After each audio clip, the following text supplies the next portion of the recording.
আমাৰ এটা মেচিন থাকে মেচিনটো দুটামান খুন্দা মাৰিলে কিডনি ষ্টোনটো ভাঙি যায় তাৰপিছত আমি ধুনীয়াকৈ ওলাই আহোঁ ইয়াত একো কটা চিঙা একোৱে নহয় মানে ব্লেডখনো আপোনাৰ দৰকাৰ নহয় যে কি ক'ৰবাত কাটিব লাগিব হেৰি কৰিলে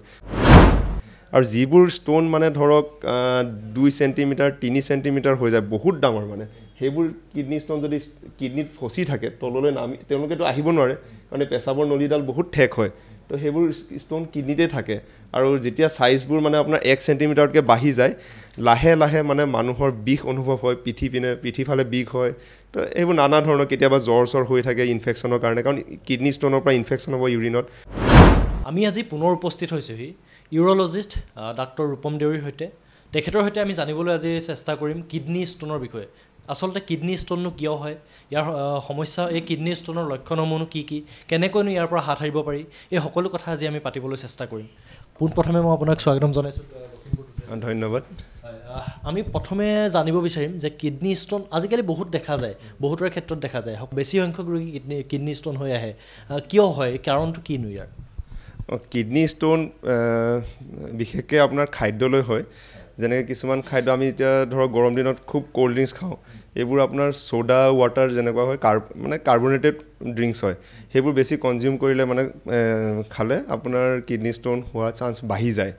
তাৰ উপৰিও আপোনাৰ মাছ মাংস আপোনাৰ ধৰক এইবোৰ সুৰাপান কৰা তাৰপাছত আপোনাৰ কম পৰিমাণে পানী খালে এইবোৰ পৰাও কিডনি ষ্টোন হয় ইউৰিক এচিড ষ্টোন যিহেতু আপোনাৰ ইউৰিক এচিডটো প্ৰটিনৰ পৰা মানে হয় মানে পৰিণত হয় আমাৰ শৰীৰত তো সেইকাৰণে আমি যদি প্ৰটিন ডাইট বেছি খাওঁ যেনে প্ৰটিন ডাইট মানে সেয়াই মাছ মাংস আপোনাৰ বইল ডিম বা সেইবোৰ জাতীয় বস্তু আৰু প্ৰটিন জাতীয় বস্তুবোৰ তো সেইবোৰ পাছত বডি আপোনাৰ শৰীৰত গৈ পৰিণত হয় ইউৰিক এচিডলৈ আৰু ইউৰিক এচিড ষ্টোন বাঢ়ি যায় আৰু এটা খুব মানে কমন ষ্টোন হয় যোনটো হৈছে আপোনাৰ কেলছিয়াম অক্সেলেট ষ্টোনবোৰ আৰু অক্সেলেট ষ্টোনবোৰ বেছিকৈ পোৱা যায় আপোনাৰ যেনেকৈ চকলেট খালে বেছিকৈ চাহ এইবোৰ খোৱা যদি হয় মানে তো সেইবোৰ পৰাও আপোনাৰ আকৌ বিটৰুট আছে বিটৰুট খালেও মানে আপোনাৰ অক্সেলেট ষ্টোন হোৱা বাঢ়ি যায় চান্সটো আৰু এটাতো আছে পানীৰ পৰিমাণ যদি কম থাকে শৰীৰত সেইকাৰণে পানী খুব বেছি ভাল পৰিমাণত সদায় মানে নিয়মীয়াভাৱে খাব লাগে আৰু চাওক কিডনি ষ্টোনটো আপোনাৰ যেতিয়া সৰু থাকে তো সিমান প্ৰব্লেম নহয় মানে ধৰক 5 mm তলত আমাৰ এটা কিডনি ষ্টোনৰ চাইজ থাকে 5 mm তলত এনেই ৰিচাৰ্চ কৰি পাইছে মেডিচিনৰ সহায়তো ওলাই যায় বা পানী ভালকৈ খালেও ওলাই যায় সেইবোৰ আমি গমেই নাপাওঁ কেতিয়া ওলাই যায় কি হয় কিন্তু 5 mmতকৈ যদি বাঢ়ে যেনেকৈ 6 mm 7 mm তেতিয়া কি হয় কিছুমান ষ্টোন আপোনাৰ ফচি যায় মানে কিডনিৰ পৰা নামি অহা যোনটো নলীডাল এতিয়া মই এনেই ফটোত দেখাব বিচাৰোঁ এইটো আপোনাৰ কিডনি হয় তো আপোনাৰ যেতিয়া ষ্টোন 6 mm 7 mm হয় এই দেখিছেনে ষ্টোনটো ইয়াত ফচি যায় এইডাল কিডনিৰ পৰা নামি অহা নলীডাল হয় আৰু এইটো ব্লাডাৰ য'ত আমাৰ পাচাব জমা হয় আৰু তলেদি ওলাই যায় ধৰ পাচাব কৰিলে তো এই নলীডালত আপোনাৰ হয় আৰু এই নলীডালত যেতিয়া ষ্টোন ফচে তেতিয়া আপোনাৰ কি হ'ব খুব বিষ হ'ব ইমান মানে বিষ অনুভৱ হয় যে কেতিয়াবা বিষৰ লগত মানে বমি হৈ যায় আৰু লগতে কেতিয়াবা ইনফেকশ্যন হ'লেও আপোনাৰ কি হয় জ্বৰ এইবোৰ হ'ব পাৰে আমাৰ কিডনি দুটা আছে তো এই কিডনিটো ব্লক হৈ গ'ল কিন্তু ইটো কিডনিৰ পৰাতো ইউৰিন মানে পাচাব তললৈ আহি আছে তো আমি ভাবিম পাচাবটোতো খোলোচাকৈ হৈ আছে নহয় এক ছাইডৰ কিডনিটোৰ পৰাই হৈ আছে এই অপজিট ছাইডৰ কিডনিটো কিন্তু ব্লক হৈ আছে আৰু লাহে লাহে এই কিডনিটো এইখিনি জেগা ফুলিব ধৰে যিহেতু ইয়াত ব্লক হৈ আছে তো আপোনাৰ এইবোৰ জেগা ফুলিব ধৰে লাহে লাহে কিডনিটো কাম নোহোৱা হৈ যায় এইটো কাম নোহোৱা হ'বৰ কাৰণেতো টাইম লাগে ধৰক 6 মাহ 7 মাহ বছৰ দিনত লাহে লাহে কিডনিটোৰ ফাংচন কমি যায় মানে ইয়াৰ আচলতে লক্ষণসমূহ কি কি হয় কিডনি ষ্টোনৰ যি কিছুমান লক্ষণ দেখা দিয়ে লক্ষণসমূহ কি কি মষ্ট কমন লক্ষণটো হৈছেতো বিষ মানে আপোনাৰ পিঠি পিনে বিষ হয় যিহেতু আমাৰ কিডনিটো পিঠি পিনে থাকে মানে চ' আপোনাৰ পিঠি বিষ ধৰিব কেতিয়াবা আপোনাৰ এনেকুৱা লাগে পিঠি বিষটো তললৈ নামি আহিছে মানে কৰঙণলৈ তো সেনেকুৱা বিষ হ'লে আপুনি আইডিয়া কৰিব পাৰে যে এইটো চাগে কিডনি ষ্টোনৰ পৰা হৈছে আৰু এটা কি হয় আপোনাৰ তেজ হয় যিহেতু এনেকুৱা ষ্টোন আছে ইয়াত ষ্টোনটো আপোনাৰ ওলাব পৰা নাই ফচি আছে তো এইখিনি জেগাত আপোনাৰ আঘাত কৰাৰ কাৰণে ইয়াৰ পৰা তেজ মানে ওলায় তো সেই তেজখিনি আপোনাৰ পাচাবৰ লগত মিহলি হয় যেতিয়া ওলাই বাহিৰত তেতিয়া ৰোগীজনে দেখে যে আৰে পেচাব দেখোন বহুত ৰঙচুৱা মানে একদম আপোনাৰ এনেকুৱা ৰঙচুৱা নহয় মানে পূৰা একদম ৰঙা হৈ পৰে তাৰমানে তেজ গৈছে তো এইবোৰ এটা চিমটম হয় আৰু লগতে ক'লোৱে জ্বৰ আৰু বমি হ'ব পাৰে তো এইবোৰ হয় এতিয়া এইকেইটা ষ্টোন বেছিকৈ প্ৰব্লেম কৰে কিডনিত থাকিলে নহয় কিডনিৰ পৰা নামি হয় আৰু যিবোৰ ষ্টোন মানে ধৰক 2 চেণ্টিমিটাৰ 3 চেণ্টিমিটাৰ হৈ যায় বহুত ডাঙৰ মানে সেইবোৰ কিডনি ষ্ট'ন যদি কিডনিত ফচি থাকে তললৈ নামি তেওঁলোকেতো আহিব নোৱাৰে কাৰণ পেচাবৰ নলীডাল বহুত ঠেক হয় তো সেইবোৰ ষ্ট'ন কিডনিতে থাকে আৰু যেতিয়া চাইজবোৰ মানে আপোনাৰ 1 চেণ্টিমিটাৰতকৈ বাঢ়ি যায় লাহে লাহে মানে মানুহৰ বিষ অনুভৱ হয় পিঠিফালে বিষ হয় তো এইবোৰ নানা ধৰণৰ কেতিয়াবা জ্বৰ হৈ থাকে ইনফেকশ্যনৰ কাৰণে কাৰণ কিডনি ষ্ট'নৰ পৰা ইনফেকশ্যন হ'ব ইউৰিনত তো আপোনাৰ সেইবোৰ হয় আৰু ইয়াত নহ'বৰ কাৰণে আমি কেনেকুৱা ধৰণৰ সাৱধানতা ল'ব লাগিব কিডনি ষ্ট'ন নহ'বৰ কাৰণে এটাতো মই ক'লোঁ খাদ্য যিসমূহ মই অলপ আগত কৈ গ'লোঁ সেইবোৰ অলপ কম পৰিমাণে ভোগ কৰা ভাল মানে বেছি খোৱাটো ভাল নহয় আৰু যেনেকৈ চকলেট ক'লোঁ ক'ল্ড ড্ৰিংকছ এইবোৰ বস্তু আৰু প্ৰ'টিন ডাইটটো অলপ ৰেগুলেট কৰি ৰাখিব লাগে মানে কম পৰিমাণত খোৱা ভাল আৰু তাৰ ওপৰে পানীটোতো মই আগৰ ইণ্টাৰভিউবোৰতো কৈছোঁ যে পানী খুব খাব লাগে ৰাতিপুৱা শুই উঠি 2 গিলাচ পানী খাবই লাগে আৰু গোটেই দিনটোৰ ভিতৰত 3.5 লিটাৰ পৰা 4 লিটাৰ 24 ঘণ্টাত খাব লাগে পানী তো এইবোৰ যদি আমি প্ৰিকশ্যন লওঁ মানে তেতিয়া আমাৰ কিডনি ষ্ট'ন হোৱা চান্সটো কমি আহে ইতিমধ্যে আপুনিতো বহু ৰোগী সুস্থ কৰি তুলিছে কিডনি ষ্ট'নৰ বহু ৰোগী সুস্থ কৰি তুলিছে বা কেনেকৈ ইয়াৰ চিকিৎসাসমূহ কেনেধৰণে কৰা হয় বা কেনেকৈ আমি তেখেতক সুস্থ কৰি তুলিব চাওক এতিয়া মই যিহেতু অলপ আগত কৈ গ'লোঁ কিডনি ষ্ট'নৰ চাইজটোৰ ওপৰত ডিপেণ্ড কৰে যদি এটা কিডনিত আপোনাৰ ষ্ট'ন থাকে ইয়াত ধৰক সৰু ষ্ট'ন ধৰক 3 mm 4 mm এইবোৰ আমি চিন্তা কৰিব নালাগে কাৰণ ইমানেই সৰু সেই ষ্ট'নকেইটাই কেতিয়াও মানুহক বিষ কৰাব নোৱাৰে বা একো কৰিব নোৱাৰে তো সেনেকুৱা সৰু ষ্ট'ন আমি কেতিয়াও মানে অপাৰেশ্যনলৈ নাযাওঁ আমি মেডিচিন দি কিছুমান মেডিচিন থাকে যদি মোৰ কাষলৈ আহে সেনেকুৱা যদি কাৰোবাৰ সমস্যা দেখা পাইছে কিডনি ষ্ট'ন আছে সৰু ষ্ট'ন আছে আমি মেডিচিনৰ সহায়ত মানে বাহিৰলৈ উলিয়াই দিব পাৰি কিন্তু কিছুমান ষ্ট'ন ধৰক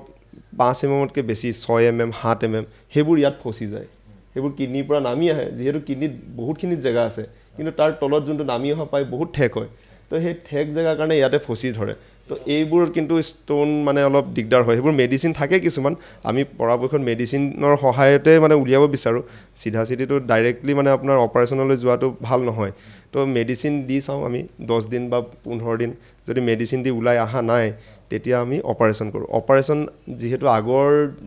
সময়ত মানে আজি ধৰক 10 বছৰমানৰ আগত ধৰক এতিয়াও কিছুমান জেগাত কৰিব লগা হয় কাৰণ আপোনাৰ ইউৰ'লজি বিভাগটো অহা নাই বহুত জেগাত তো ইউৰ'লজি বিভাগতহে এইবোৰ অপাৰেশ্যন হয় যেনেকৈ ইয়াত আপোনাৰ দেখাইছোঁ ন কেমেৰাটো পেচাবৰ নলী দি এই ভগৱানে দিয়া যোনটো পেচাবৰ মূত্ৰ নলী দিছে সেইপিনেদি আমি একদম পাতলা ষ্টিক এডাল মানে লাঠি এডালৰ নিচিনা কেমেৰা হয় সেইটো ভৰাই আমি ইয়াত গৈ ফালি দিওঁ আগতে কি হয় গোটেইটো পেট হয় কিডনিৰ পৰা আপোনাৰ সেই ব্লাডাৰলৈ তো সেই মই একদম পেটটো ফালি ভিতৰলৈ গৈ মাংস পেশী কাটি মেলি বহুত মানে কষ্ট কৰি তাৰপাছত আমি এই ষ্ট'নটো ওলাম ইমান সৰু ষ্ট'ন এটা 7 mm 8 mm ষ্ট'নৰ কাৰণে পেট ফালি উলিয়াব লগা হৈছিল বহুত কষ্ট হয় ৰোগীগৰাকী আৰু হস্পিটেলত ষ্টে বাঢ়ি যায় আপোনাৰ এটা এনেকুৱা ডাঙৰ অপাৰেশ্যনত নাই কমেও 5 দিন 6 দিন থাকিব লগা হয় হস্পিটেলত তো আজিকালি কি হ'ল আমাৰ ইউৰ'লজি বিভাগটো অহাৰ পাছত ইউৰ'লজিত আমাৰ এইবোৰ অপাৰেশ্যন আমাক ট্ৰেইনিং দিয়া হৈছে তো আমি এতিয়া মানে কৰি আছোঁ আৰু ৰুটিনলি আমি এইবোৰ অপাৰেশ্যন কৰি আছোঁ জাষ্ট কেমেৰাটো এনেকৈ ভৰাই দিওঁ এই পেচাবৰ নলী যোনটো থাকে তাত গৈ আমি ষ্ট'নটো দেখাই পাওঁ আপোনাৰ টিভি এটা থাকে টিভিটোত চাই এই কেমেৰাটো ভৰাওঁ যিহেতু এইটো ভিতৰত গৈ আছে কেমেৰাটো আমি টিভিটোতহে দেখা পাওঁ ষ্ট'নটো তাত পালোগৈ তাৰপিছত আমাৰ এটা মেচিন থাকে মেচিনটো দুটামান খুন্দা মাৰিলে কিডনি ষ্ট'নটো ভাঙি যায় তাৰপিছত আমি ধুনীয়াকৈ ওলাই আহোঁ ইয়াত একো কটা চিঙা একোৱে নহয় মানে ব্লেডখনো আপোনাৰ দৰকাৰ নহয় যে কি ক'ৰবাত কাটিব লাগিব হেৰি কৰিবলৈ কমপ্লিটলি এণ্ডস্কোপিক বুলি কয় এণ্ডস্কোপিকেলি গৈ মেলি কিডনি ষ্ট'নটো ভাঙি উলিয়াই আনো আৰু নেক্সট দিনাখনে ছুটি দিওঁ অকল এদিন হস্পিটেলত থাকিলে হ'ল অপাৰেশ্যনৰ দিনাখন আপুনিতো বহুত ভয়াৱহ এনেকুৱা ধৰণৰ কিডনি ষ্ট'নৰ অপাৰেশ্যন কৰিছে বা চিকিৎসা কৰিছে তাৰপিছত কেনেকুৱা ধৰণৰ কিবা মনত থকা বা ডাঙৰ ষ্ট'নৰ অপাৰেশ্যনৰ কথা মনত আছে চাওক কেতিয়াবা ইয়াত ফচা ষ্ট'নটো বিৰাটেই ডাঙৰ হয় যেনেকৈ আপোনাৰ 2 চেণ্টিমিটাৰ হৈ যায় 3 চেণ্টিমিটাৰ সেইবোৰ মানে এদিন দুদিনত হোৱা ষ্ট'ন নহয় কিছুমান মানুহে বহুত বছৰৰ পৰা ষ্ট'নটো লৈ ৰাখে আৰম্ভণিত এবছৰমান চাগে বিষ হৈছিল তেওঁলোকে মেডিচিন খাই মেলি থ'লে লাহে লাহে কি হয় কিডনিটো কাম নাইকিয়া হৈ যায় তেতিয়া সেই ষ্ট'নটোতো একদম পেট ফালি উলিয়াব লগা হয় তেতিয়া আপোনাৰ এই এণ্ডস্কোপিকেলি আমি উলিয়াব নোৱাৰোঁ কাৰণ এণ্ডস্কোপিকেলি যাবলৈ ইমান ঠেক ৰাস্তা ইমান ডাঙৰ ষ্ট'নটো উলিওৱাটো সম্ভৱ নহয়গৈ সেনেকুৱা দেখিছোঁ মই পেট ফালি উলিয়াবলৈ তো সেই পৰ্যায়টোলৈ যাতে ৰৈ নাথাকে কোনো ৰোগীয়ে যাতে সেই পৰ্যায়টোলৈ ৰৈ নাথাকে আৰু এটা অপাৰেশ্যনৰ কথা মই কৈ দিওঁ এইটোতো মই পেচাবৰ নলীৰ এই নামি অহা নলীটো ক'লোঁ কিডনিত অপাৰেশ্যনটো কেনেকৈ কৰা যায় সেইটো মই অলপ বুজাই দিওঁ তো অলপ আগত যিখিনি ক'লোঁ সেইটোৱে আপোনাৰ পেচাবৰ নলীৰটো কথা ক'লোঁ কিডনিৰ পৰা নামি অহা কিন্তু কিডনি ষ্ট'নখিনি বহুত ওপৰত থাকে তো এই তলৰ পৰা কেমেৰা লৈ ইয়ালৈকে কিডনিলৈকে পোৱাটো সম্ভৱ নহয়গৈ তো আমি কি কৰোঁ এই পিঠি পিনেদি সৰু ফুটা এটা মানে আপোনাৰ ধৰক 2 চেণ্টিমিটাৰমান মানে হোল এটা এই কলমডালৰ যিমান শকত ইমান শকত এটা ফুটা কৰা হয় এই ফুটাটো কৰা হয়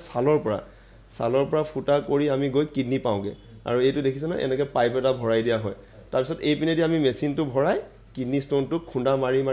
সৰু গুৰি কৰি দিওঁ আৰু যিবোৰ ডাঙৰ থাকে সেইবোৰ উলিয়াই আহোঁ আৰু সৰু গুৰিবোৰতো একো প্ৰব্লেম নাই পেচাবৰ্দি ওলাই গুচি যায় এই অপাৰেশ্যনটো এনেই PCNL বুলি কোৱা যায় এইটো হৈছে পাৰকিউটেনিয়াছ নেফ্ৰলিথটমি আৰু যোনটো আগত মই কৈ গ'লোঁ এই অপাৰেশ্যনটো এইটো আপোনাৰ URSL বুলি কয় মই এইটোৱে জনাব বিচাৰোঁ মানে ভয় কৰিব নালাগে যে কিডনি ষ্টোন হৈছে মেডিচিন দিটো উলিয়াব পাৰি মেডিচিন যদি ফেইল হয় ডাঙৰ অপাৰেশ্যন নহয় আহিব আমাৰ কাষলৈ আমি এইবোৰ সৰু সুৰা প্ৰচিজিঅৰ দি কিডনি ষ্টোন উলিয়াই দিব পাৰোঁ আৰু এইবোৰ অপাৰেশ্যন অকল এদিন দুদিন থাকিলেই হয় এনেকুৱা নহয় যে বহুত দীৰ্ঘদিনলৈকে মানে হস্পিটেলতে থাকিব লাগিব একো নহয় খৰচাও কম এনেকুৱা নহয় বহুত লাখ টকাৰ অপাৰেশ্যন নহয় এইবোৰ বহুত কম খৰচতে হয় যিকোনো ইউৰলজিষ্ট ওচৰত আহিলে হ'ল মইতো আছোঁৱেই ইয়াত লখিমপুৰ মই হলি চিটিত ৰাতিপুৱা 11টাৰ পৰা দিনৰ ভাগৰ 2 বজালৈকেতো উপলব্ধ থাকোৱেই তো এনেকুৱা সমস্যা থাকিলে মোক আহি holy city diagnostic and clinic and diagnostic centre আমাৰ যোনটো নকাৰীত আছে মোক লগ কৰিব পাৰিব